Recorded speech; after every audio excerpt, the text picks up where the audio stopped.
ತಲ್ಲಣಿಸಿದರು ಖಂಡ್ಯ ತಾಳು ಮನವೇ. ಒಂದು ಸಣ್ಣ ಇರುವೆಗೂ ದೇವರು ಆಹಾರ ಕಲ್ಪಿಸಿದ್ದಾನೆ. ಒಂದೇ ಸಕ್ಕರೆ ಸಾಕದಕ್ಕೆ ಒಂದು ಚಾತುರ್ಮಾಸ್ಯ ಮಾಡ್ತದೆ. ಅದನ್ನ ಇಟ್ಕೊಂಡು ನೆಕ್ಕಿ ನೆಕ್ಕಿ ನೆಕ್ಕಿ ನೆಕ್ಕಿ.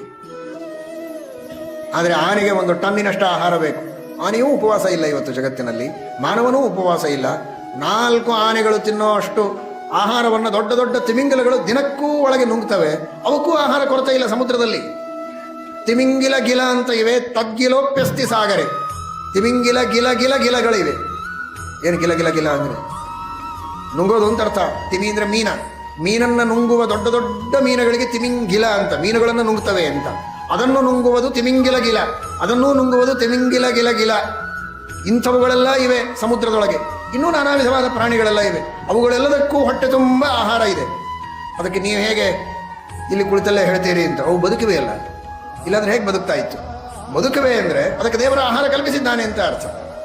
ಇಷ್ಟೆಲ್ಲ ಆಹಾರ ಕಲ್ಪಿಸಿದಂತಹ ದೇವರು ನಮ್ಮನ್ನು ಉಪವಾಸ ಹಾಕೋದಿಲ್ಲ, ರಕ್ಷಣೆ ಮಾಡಿಯೇ ಮಾಡ್ತಾನೆ ಎನ್ನುವ ವಿಶ್ವಾಸ ಇಡಿ. ಹುಟ್ಟಿಸದ ದೇವರು ಹುಲ್ಲು ಮೇಯಿಸಲಾರ ಅಂತ.